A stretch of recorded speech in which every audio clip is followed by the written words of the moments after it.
Hello, everyone. I see that people are still trickling in, but I think we'll get started. Welcome to our spring seminar series of the Women in Public Policy program here at the Harvard Kennedy School. My name is Iris Bonnet. I am a professor here at the school and the co-director of the Women in Public Policy program. Today, we're incredibly delighted to welcome Professor Lata Gangadharan, who will be presenting on the gender criteria gap and its implications for labor market outcome. Lata Gangadharan is a professor of economics. She's also the Joe Isaac Chair and Maureen Brunt Professorial Fellow at Monash University in Australia. She is actually getting up really early. We just learned it's 5 a.m. and she has had one cup of coffee. So thank you so much, Lata, for joining us so early. But Lata is a very accomplished economist, a leader in the field, working on gender economics. She has published in all of the leading journals, including in the disciplines such as the American Economic Review, but also in broader interest journals, for example, Science or Nature Communications or PNAS. She will be presenting as part of our series on Make Work Fair. And those of you who are reading along, this is in chapter 9, where we focus on career advancement. As is the case in all of our seminars, she will be speaking for about 30 to 40 minutes. You can ask questions at the end in the Q&A function, but if you have a clarifying question, by all means, put it into the Q&A chat, and I will do my best to find a good moment to ask the question of the professor. And with that, we're getting right into things. And Lata, thank you so much again for joining us for the early hour, and we are so excited to have you here. Thank you, Iris. Thank you for inviting me. It's a great pleasure to be here. It's a great opportunity to connect with all of you here. Let me start by sharing my screen.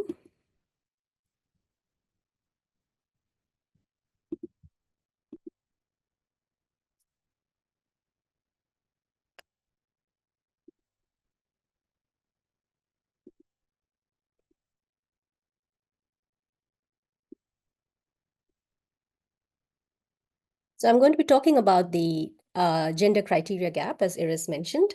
And in general, this is going to relate to the discrimination in evaluation criteria, the role of beliefs versus outcomes. And this is joint work with Nisvan Erkal, who is at the University of Melbourne, and Boon, who is at the University of Exeter in the UK.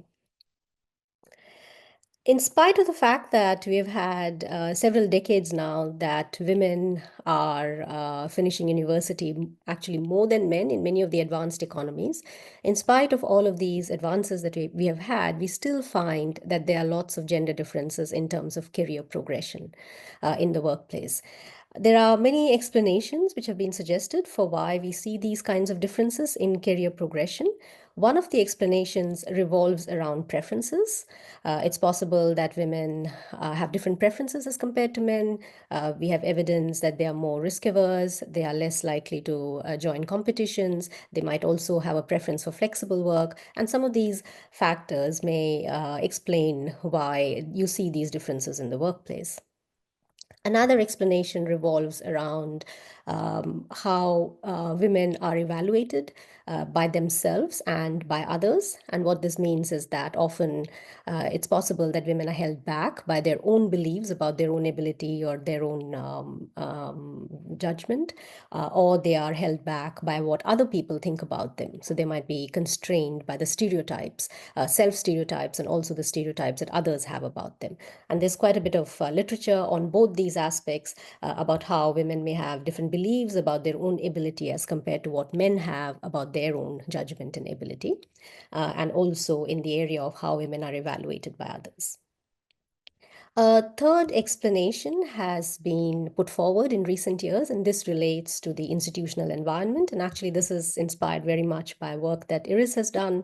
So, what is this institutional environment? It is basically the rules, the norms, the beliefs, and all the different assumptions that you have in an organization, which sometimes are difficult to measure or quantify, but which can lead to gender disparities in organizations.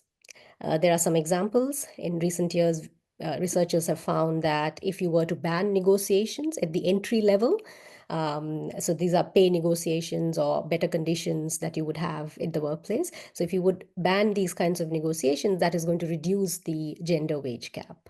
Okay. There's also work that I have done where we look at whether changing the default can have an effect in terms of how many leaders we have, how many male or female leaders we have. So what we did was to change the leader selection criteria from an opt-in mechanism where people have to put their hand up if they want to be a leader to an opt-out mechanism where you may be by default considered for leadership if you're eligible and if you are qualified, but you can always decide whether you want to opt out or not. And we find that this subtle difference reduces the gender gap in leadership. I also have a recent working paper where we look at competitive versus cooperative environments, and there what we find is in the competitive environment we see a gender leadership gap, and female leaders, even though they are equally effective as compared to male leaders, and they also give identical advice, they still receive lower evaluations. But this is only observed in the competitive environment, not in the cooperative environment. So there are some stereotypes or norms that you have about competitive and cooperative environments where female leaders may feel less welcome, especially in the competitive environment. The focus of today's talk is going to be on this middle part here, which is the aspect about evaluation.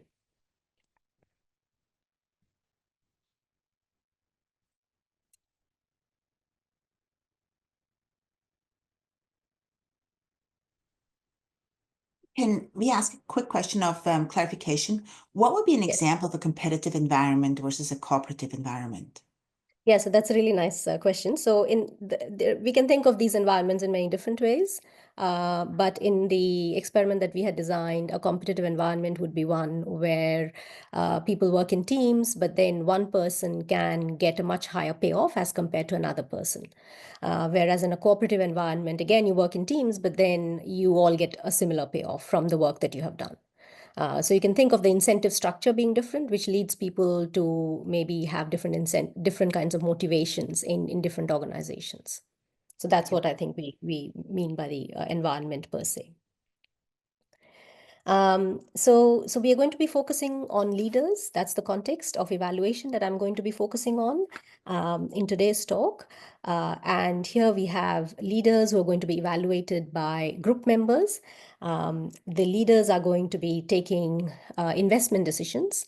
And these decisions are personally costly for the leader, so they have to incur effort or incur a high cost to take these kinds of decisions.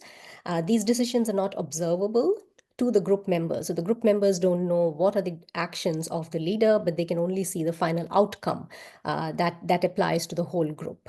And the final outcome is going to be determined together with luck. So there is a bit of uncertainty. So the leader may have put in a lot of effort, but then you may still have a bad outcome. So in this kind of a situation where there is uncertainty, members are going to form beliefs about what the leader has actually done. Then they're going to receive signals about what the outcomes are, and they decide on discretionary payments for the leader. That is, they can decide whether they want to give a bonus or a penalty to the leader. And what we're going to be doing is we're going to examine the sources of gender differences in payments and investigate whether there is a gender criteria gap. If I have time, I would also like to look at evaluation in a slightly different context. This is just new data that we have been collecting. And here, the idea would be to evaluate medical trainees. And this evaluation is going to be done by their senior colleagues, that is the consultants. And here, the focus is going to be the ability of the trainee. In this first project, the leaders' altruism is also going to be, or social preferences is also going to be one of the reasons why they may put in high effort. So the focus is going to be on that. So in this medical project, the participants are actual consultants who specialize in the area of regional anesthesia. And this is data from the UK. So we're going to present vignettes to these consultants, and these vignettes would vary in terms of the confidence of the trainee, the gender of the trainee, and the actual outcome of the medical procedure that they have conducted. And we'll see how the consultants evaluate these trainees. Both these projects use experimental methods. And one of the reasons why experiments are useful in this area to understand discrimination is because with many other empirical approaches, for example, with observational data and administrative data, it can be quite challenging when you're trying to understand the evaluation of leaders because we have very limited women in leadership roles. That's exactly the problem in some sense if you're trying to understand, right? And in experiments, we can assign male and female leaders in different sessions or different treatments, and this gives us some nice counterfactuals. Also with experiments, it's easier to measure and quantify beliefs. What are the signals that people are getting? How are the evaluations being done, etc., which can be quite difficult with other kinds of empirical data. In terms of evaluating trainees in that project, it's difficult to find counterfactuals if you're using observational data because we would like to keep the confidence of the trainee, for example, constant and vary some of the other outcomes. So experiments are basically a nice complementary tool which one can use to understand these kinds of issues.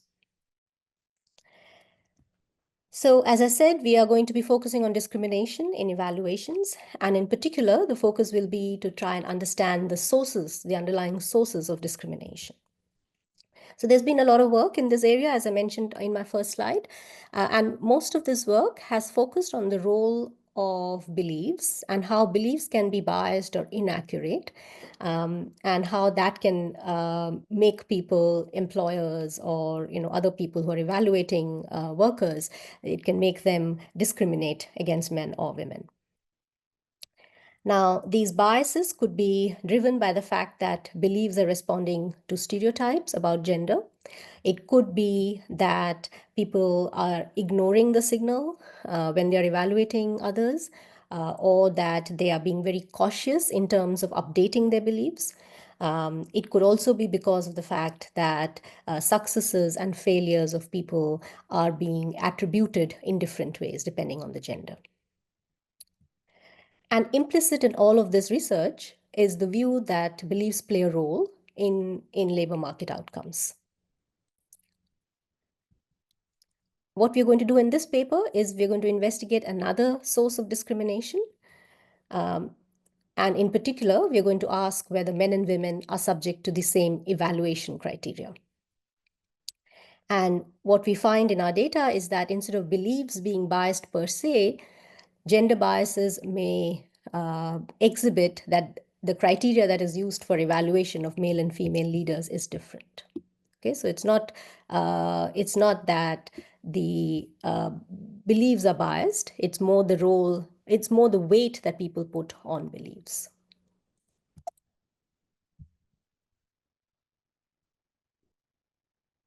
The context that we're going to study is a leadership context.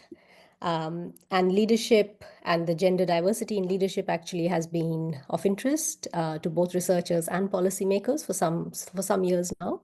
And this has also been an area that I have been quite curious about. And with co-authors, Catherine Erkal, Phil Grossman, and a PhD student of ours, Nina Shu, an ex-PhD student of ours actually, we wrote a review article on the gender leadership gap a few years back. And I have a new review paper that I am writing for the Handbook of Experimental Gender Economics. And this is also joint work with Catherine Erkal and Phil Grossman, and also now with Nisvan Erkal. And here we are zooming in on the role of beliefs. So we are still focusing on this gender leadership gap, but we are thinking more carefully about the role that beliefs play in this relationship. So the leadership context that we are thinking of is one where leaders are people who are in positions of power, and they make decisions which are going to have an impact on the well-being of other people. You can think of them as political leaders, you can think of them as CEOs of corporate firms, etc. And in many of these cases, there might be a tension between the choices or the decisions that they have to make, because some of the decisions might help them maximize their own payoffs, that is how much money they make. But there might be a tension because of the fact that if they choose the option that maximizes their own payoffs, then that might mean that the group is not as well off. Okay, so therefore, this is a context where social preferences could play a role, because if they're altruistic, then they are going to choose what is good for the group. It's also a context where the choices that the leaders make, these are not observable. So the actions are not observable by the team members. However, their final outcome, the group's final outcome, is going to be determined by the leader's action, and also, of course, by some random element that is luck. And that is what we see often in real life. We see many of the decisions we make, it's not going to be fully eventuated. Even though we put in a lot of effort, it doesn't mean that it's going to be a successful outcome. So because of this uncertainty and because of the fact that they don't observe the leader's actions, evaluators have to actually form some beliefs about what the leader is doing. And after that, they can decide on whether they want to give bonuses and penalties to the leaders.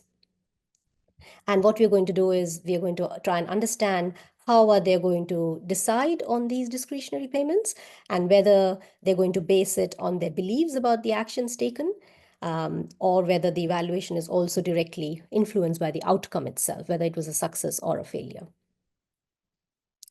So in this context, gender discrimination in these bonuses and penalties may arise due to the fact that there are gender biases in the beliefs per se, or it could be that there are gender differences in the evaluation criteria. That is how much weight or emphasis we are placing on leaders' outcomes versus the beliefs. I'll give you a bit of an overview of the experimental design. I perhaps won't go into too much detail, but please feel free to ask me questions later. So it's a setup, it's a lab experiment, and it's a setup where participants go through 3 stages. The participants can be in the role of a leader or in the role of an evaluator. In the first stage, all participants make investment decisions, and we do this for 5 rounds. And then they are informed, when they're making this decision, they're informed that some of them are going to be randomly assigned to leadership roles. In the second stage, we reveal the roles to them. So are they leaders or evaluators? And also the leader's gender is going to be revealed to them at this stage. All of these groups and roles are fixed. So next is a stage where the evaluators have to state the beliefs about what the leaders have actually done in this first stage. And then they also make decisions on these bonuses and penalties for the leader. So just to give you a flavor of what is the decision that the leader is making, the leader gets a certain amount of money. This is what we call experimental currency unit in the lab, but this is converted to real money for them. So the leader has to make a choice between an investment which is costly for them and an investment which is less costly for them. So that's X, which is more costly, and Y, which is less costly. If they choose X, then that has a higher probability of success, and that means that every group member is going to get more money. Okay. Whereas if they choose the investment that is less costly for them, there is only a 25% chance of success. So basically, it's a decision-making paradigm where leaders' expected payoff is going to be higher with low investment.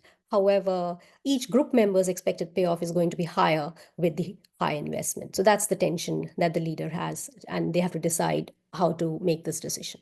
This is a paradigm that we've used in other published work as well, and it just is basically decision-making under uncertainty.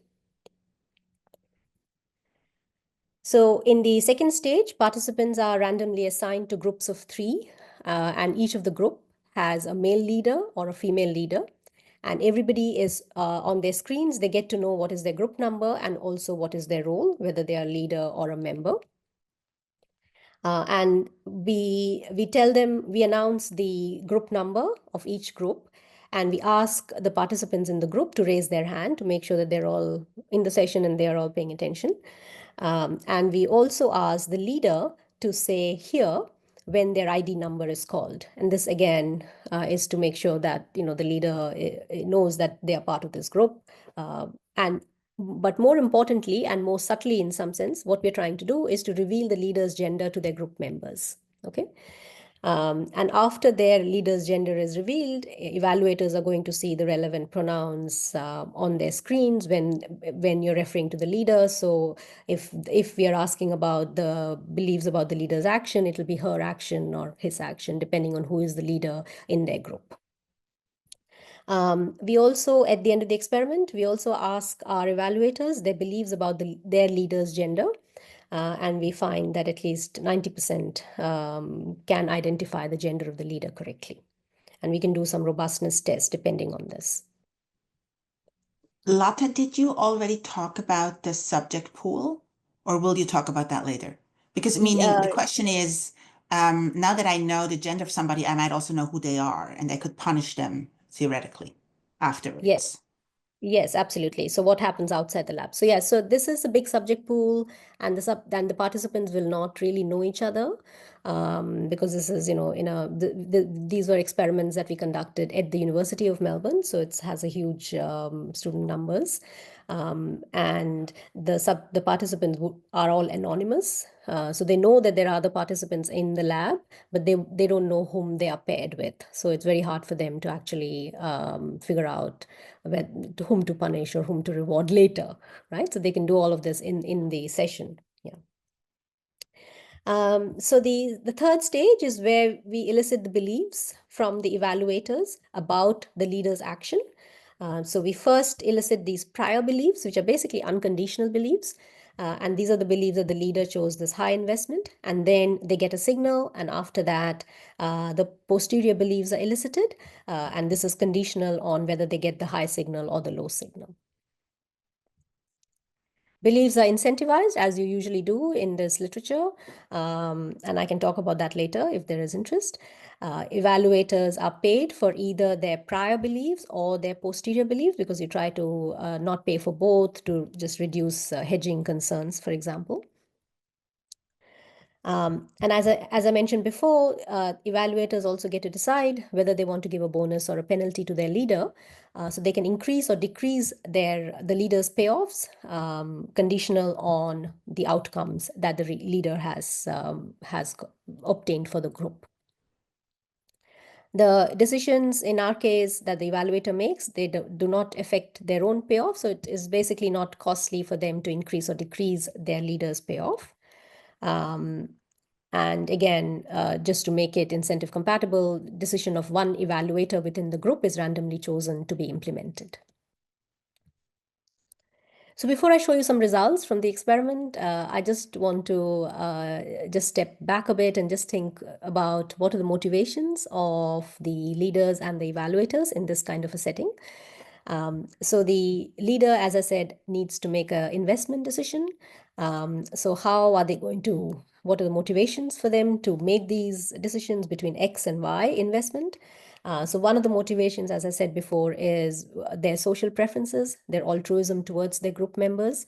The other motivation is they know that the evaluator has an opportunity to give them a bonus or a penalty. So the discretionary payments that they might get, so they may anticipate it, and therefore their actions might be influenced by this aspect as well. In the context of the evaluators, they have to indicate their prior beliefs and their posterior beliefs. Their prior beliefs may be influenced by stereotypes about gender, knowing that their leader is a male or a female. And they could also be influenced in the posterior beliefs by attribution biases, because now they know the signal, whether it was successful or not. So they may attribute success and failure differently depending on gender. So in our case, there is no feedback. That is, participants don't know what was the final outcome. So they know that it's sort of like a strategy method. So we ask them whether, if you see that this is a good outcome, then what are you going to do? And if it's a bad outcome, what would you do in terms of giving bonuses or penalties to the leader? So the discretionary payments in this case are therefore, they can be thought of as reciprocal actions. And these can be potentially determined by what the evaluators think about the leader's intent, or they can be determined by the consequences of the leader's action. So there are two channels in some sense. You have the posterior belief and the realized outcome, which can influence the bonuses and penalties that the leader gets. Okay, so the outcomes can have an indirect impact through the beliefs, but they can also have a direct impact. Okay, so the discretionary payments can be different even if the beliefs are the same about a particular leader. So different evaluators are going to put different weights on the posterior belief or on the outcome. Okay. So the main research questions that arise from this kind of a framework is, firstly, are there gender differences in discretionary payments? And just as a preview of the main results, we do find gender differences. Can these be explained by differences in beliefs? We don't find any gender bias, any biases in the beliefs. What are the determinants of discretionary payments? Are they going to be shaped by both beliefs and the outcomes? And we find that yes, they are shaped by both of these aspects. And yes, we also find gender differences in the weights or the emphasis that evaluators put on beliefs versus outcome. And I'll show you what that means. So here is the distribution of the bonuses and penalties that leaders get. So the pink is for the female leader, the blues are reflecting the bonuses and penalties that the male leaders get. So you can see, so this is on the positive domain. So these are the bonuses, and this is the negative domain. So these are the penalties. And you can see that for women, they're clustered around this area, and also in this area of fewer bonuses, lower level of bonuses and lower levels of penalties. For men, you see more extremes. That is, they get more bonuses than women, but they also get more penalties as compared to women. Okay. And this is definitely significant when you look at the distributions. They're significantly different. Is this pattern the same if you are a female evaluator or if you're a male evaluator? We find that it's very similar pattern. So this is when you are female, for a female evaluator, this is what the pattern looks like. And for men, this is how they evaluate male and female leaders.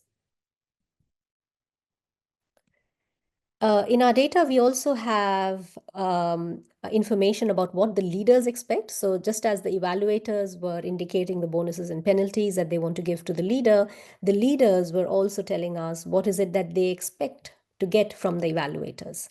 And what's interesting is that we find that it's actually quite consistent with the evaluators' behavior. So we see that there is a gender distribution in this case as well. So here I'm just presenting the averages, not the distribution, but that's different also. And in terms of the averages, what we find is that women expect fewer bonuses as compared to men. And in terms of penalties, it's a bit lower, though this is not a statistically significant difference.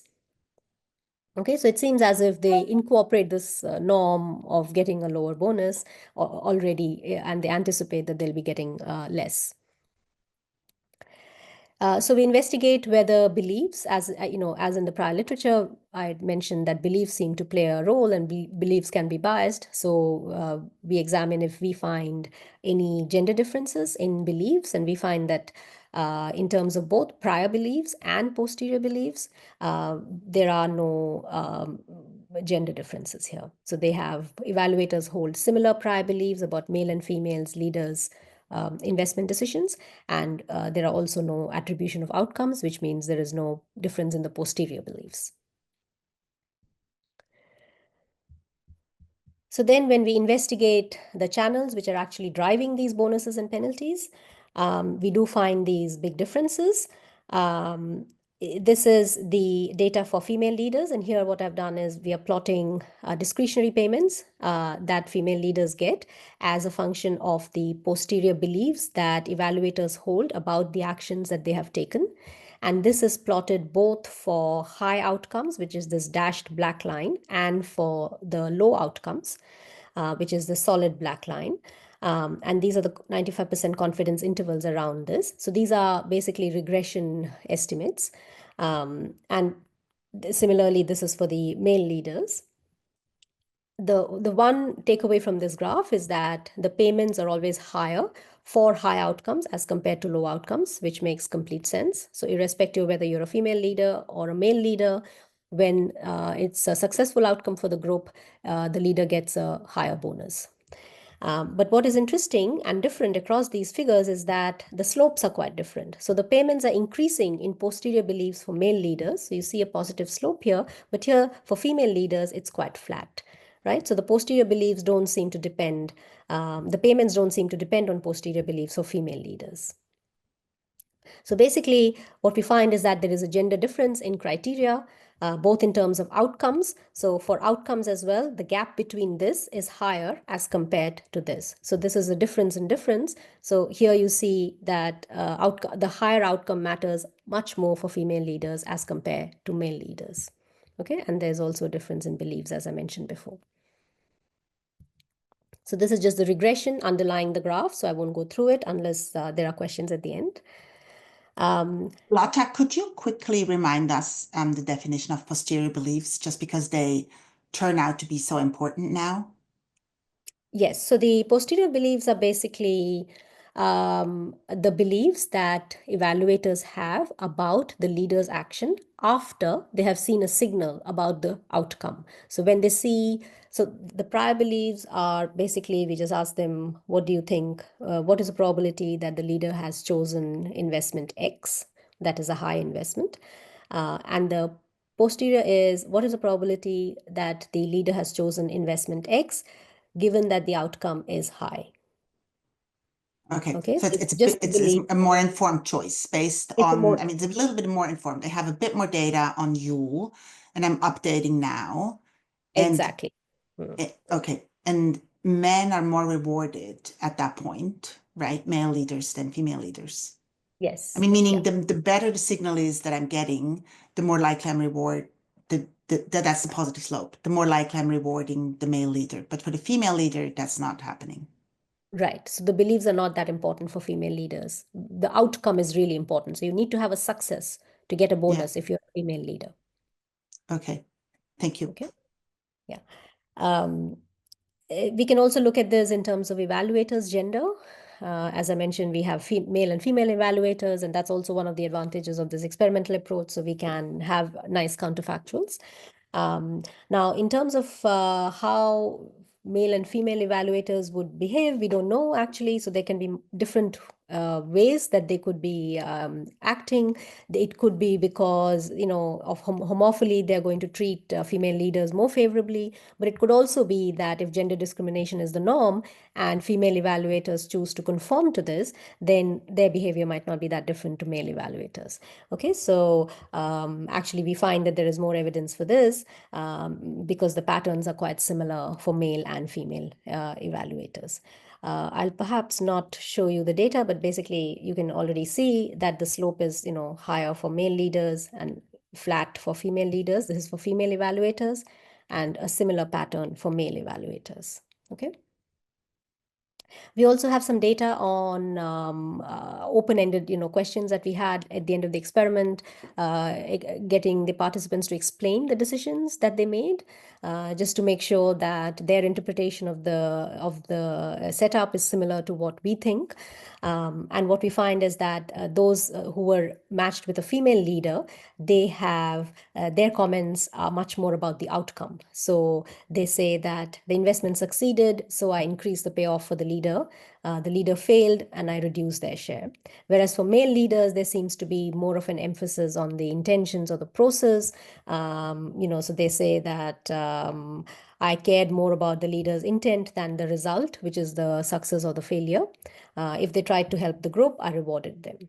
Okay, so they seem to be, so if their beliefs are high about the male leader, then they're happy to give a bonus to the male leader. Whereas for women, there needs to be a successful outcome for them to get a bonus. So what are the key takeaways from this? We find that there is a gender criteria gap.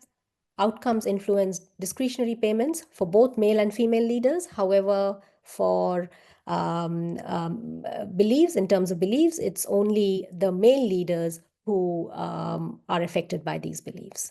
And this is, we see this for both male and female evaluators. So this is, in some sense, an evidence of a new channel through which discrimination can occur. And beliefs are important in our setup, just like in previous papers, but it's not because they are biased per se. It is more that they play a different role for men as compared to women. So for women, they don't play a role in some sense, and for men, they play a big role. So what are the implications of what we are finding for organizations? One of the aspects that we think is that organizations may want to consider how the incentive structure is responding to these kinds of aspects that you see, because our results seem to suggest that luck plays a much bigger role in female leaders evaluation. If people have high beliefs about the actions of men and women, this is going to translate into higher bonuses only for male leaders, not for female leaders. Because for female leaders, you need to have a success for them to get a bonus. In our data, men can still receive a bonus for failure as long as evaluators hold them in very high regard. So if they have very high posterior beliefs about them, they may still get a bonus. Whereas for women, you need to have an actual outcome, right? And there are some ways that we think that we can revise these subjective performance criteria. For example, maybe if we have group-based criteria or collective evaluation, then because you have many diverse opinions in the group, these kinds of biases or these kinds of different criteria being used might be reduced in some sense. You can also have more structured and less ambiguous performance criteria. So you can, for example, use some specific rubrics, and there you have fewer degrees of freedom in some sense to for biases to emerge. And if I have a few minutes, maybe I can talk a bit about some new data that we have just collected in the context of a different evaluation problem. And here we have medical trainees who are being evaluated. But Iris, I'll let you decide whether I should I do think that. we should talk. I'm super interested in that data. I Okay. think we should go there, but I'm just quickly opening the floor in case there are any questions at this point. I mean, maybe for me, just to summarize how I understood what the main takeaway is that if there is ambiguity in interpretation, I mean, meaning mostly we don't do piece rate. No, mostly we don't produce snow shovels, and somebody can count the number of shovels that I've produced, right? Normally, it's unclear how much of this was well-intentioned, I tried really hard, and etc. So there's luck involved, and I know in your game there are other people benefit from my decision. So that's I think the core here is the outcome is not completely observable, and you're basically saying we're giving men credit for being well-intentioned, even if the outcome wasn't great.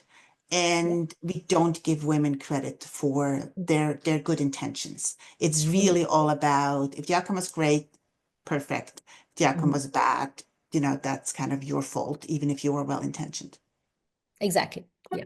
So in the context of academics that we're perhaps more familiar with, I would say if you're coming up for tenure and you're a woman and you don't have publications, but you have very good working papers, then you get less credit for that.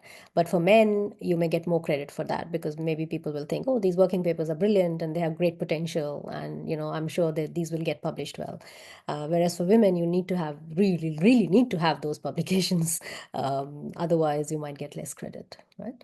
So that's a Yeah. very stark way of putting it, but that's sort of how we think of our results, that you need particular outcomes. And I think this is consistent with some other relatively new evidence that has been shown in other areas in management and psychology, where people say that potential is more important for men, whereas for women, it doesn't, you don't get evaluated highly in terms of potential, in spite of the Mm. fact that the performance is similar. Yeah. So there's one question in the chat, which you might not have the answer to, but because you've done your work, I don't know, I think it was in Australia. Although the question is, was it in the UK or was it in Australia? Would that matter for the US as well?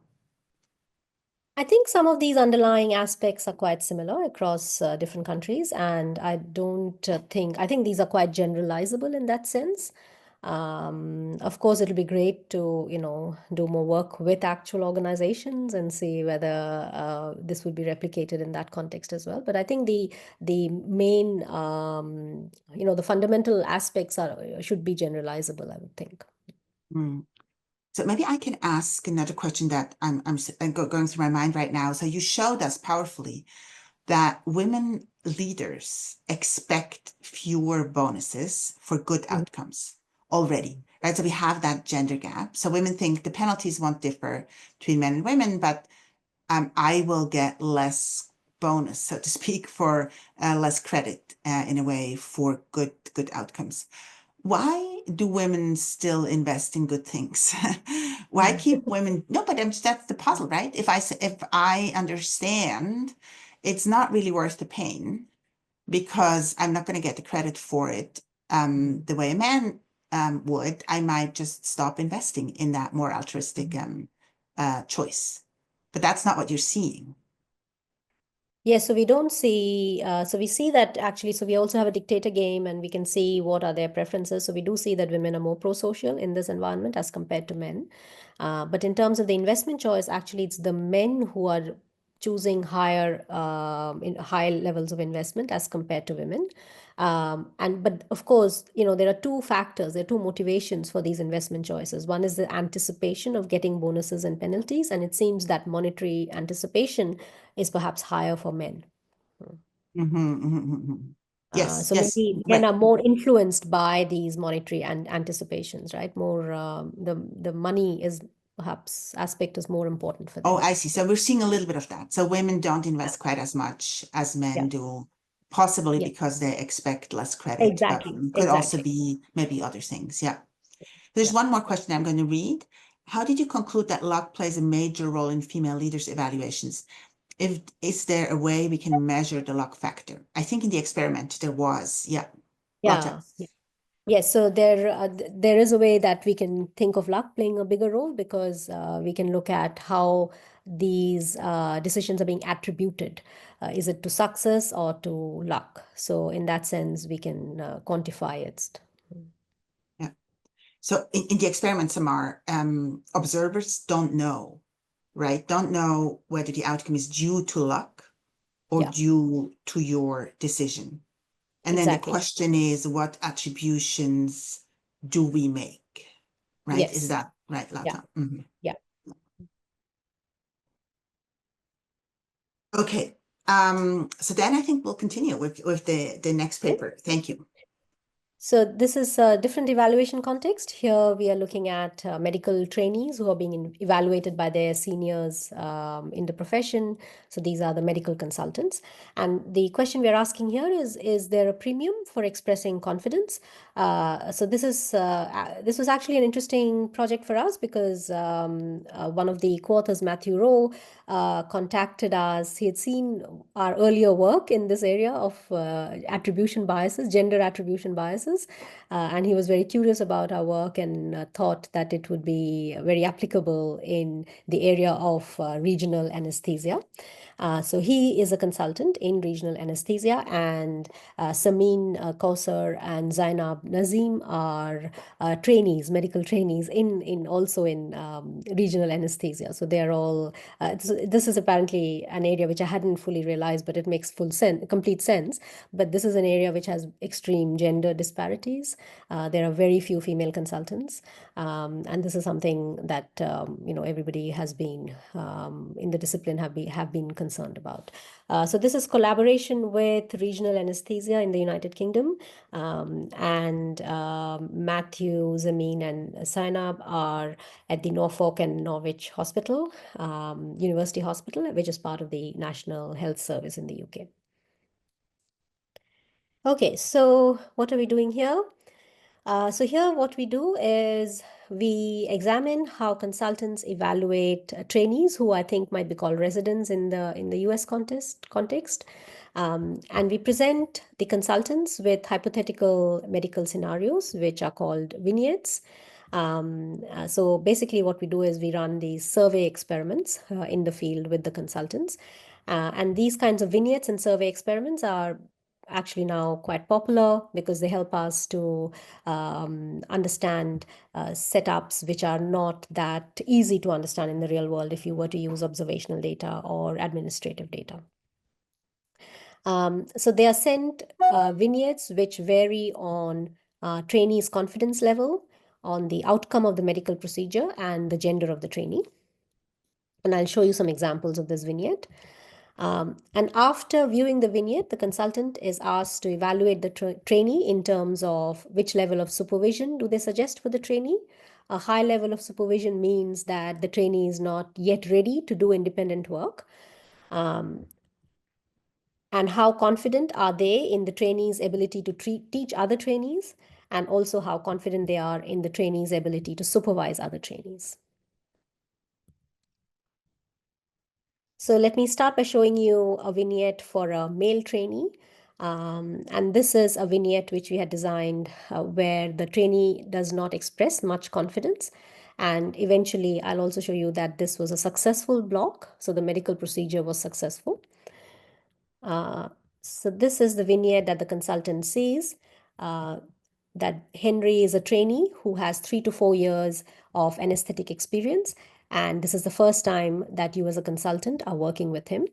And they see this set of, this conversation with the trainee.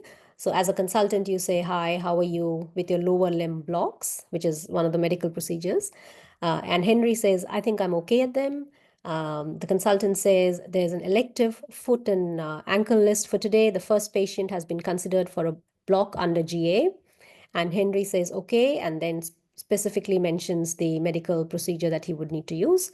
And the consultant says, yes, that should give them good analgesia. You keen to do the block? Henry says, I think so, if that's okay.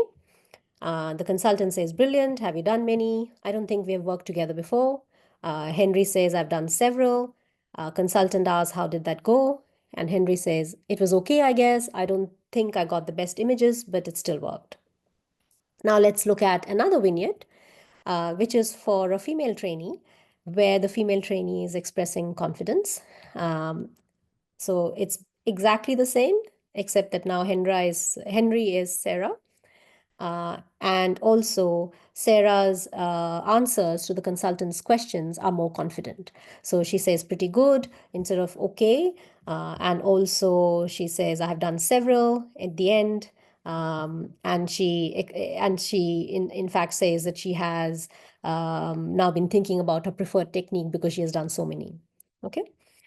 So after they have seen these vignettes, the consultants, so these are different consultants who would be seeing these vignettes. So there's between subjects in some sense. And after they have seen this vignette, they will evaluate what level of supervision this particular trainee would need. And after they have done that, they are told about the outcome of the medical procedure that the trainee has performed. So in this case, Henry performed the block and the block was successful.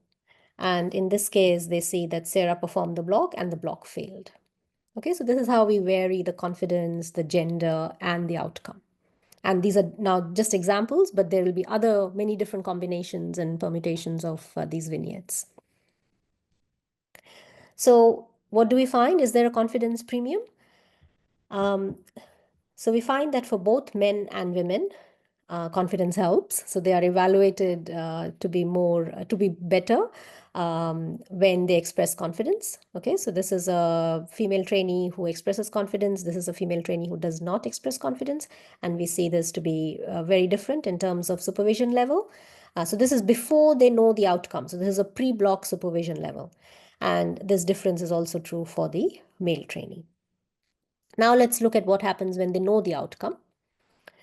So the question here is, once you know the outcome of the procedure, of the medical procedure, are male and female trainees evaluated differently depending on whether they express confidence or not? So here we are trying to understand whether, sorry, okay. Okay, so we are looking at whether the consultant has confidence in the trainee's ability to teach others.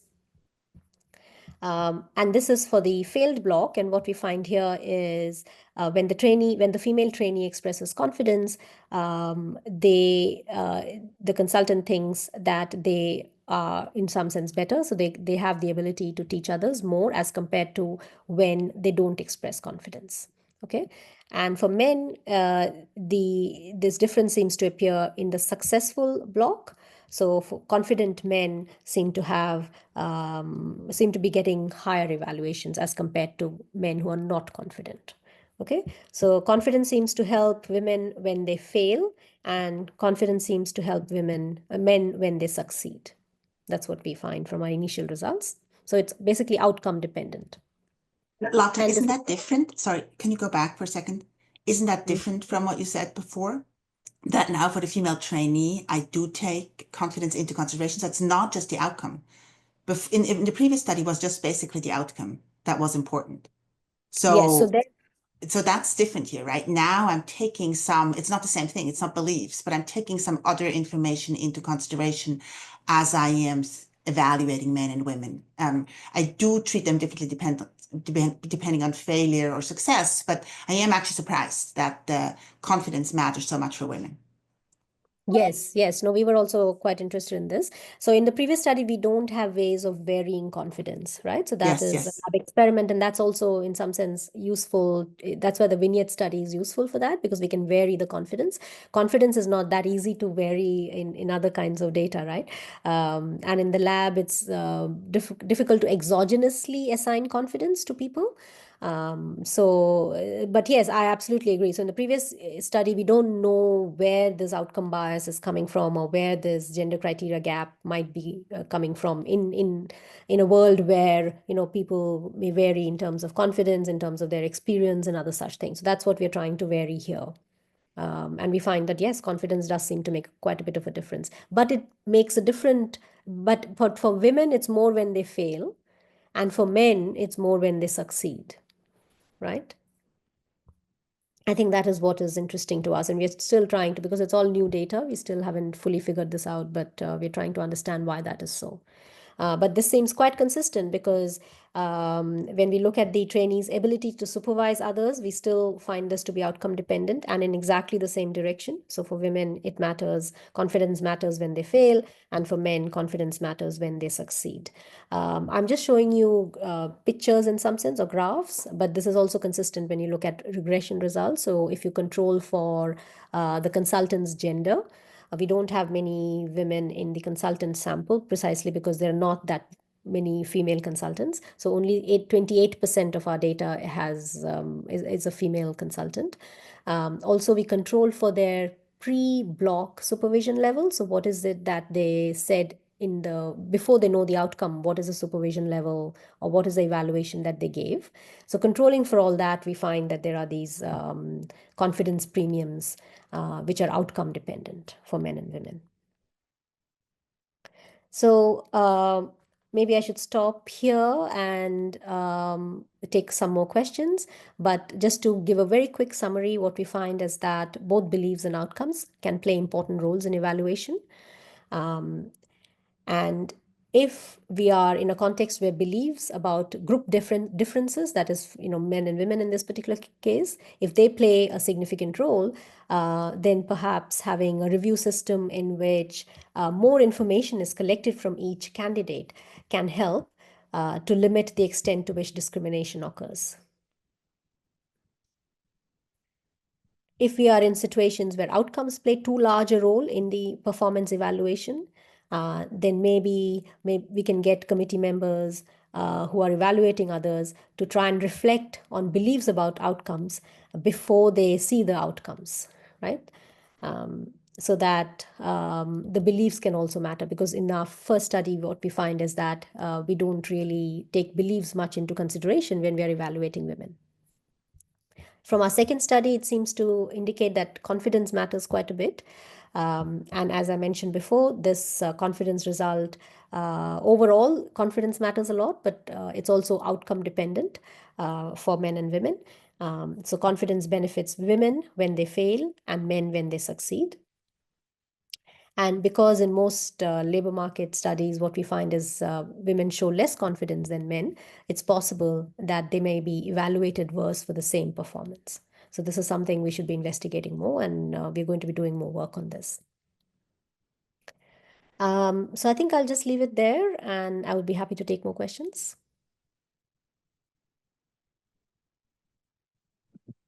Thank you so much. So I am reading Samar's question here. Would you mind sharing some of the co-founders that were taken into consideration? I don't know what she means with co-founders. Also, I'm curious about the consultants. I may have missed what their gender was.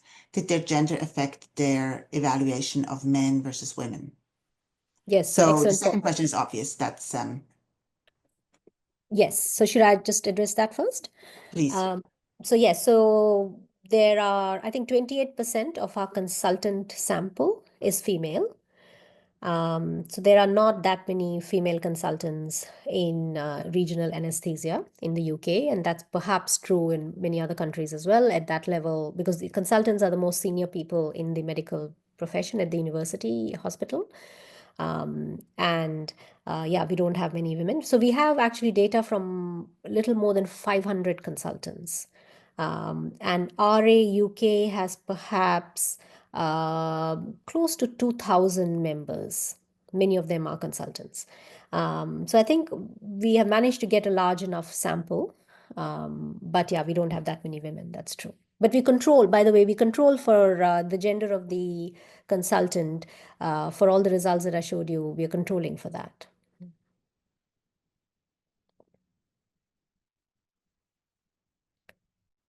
Iris, I can't hear you.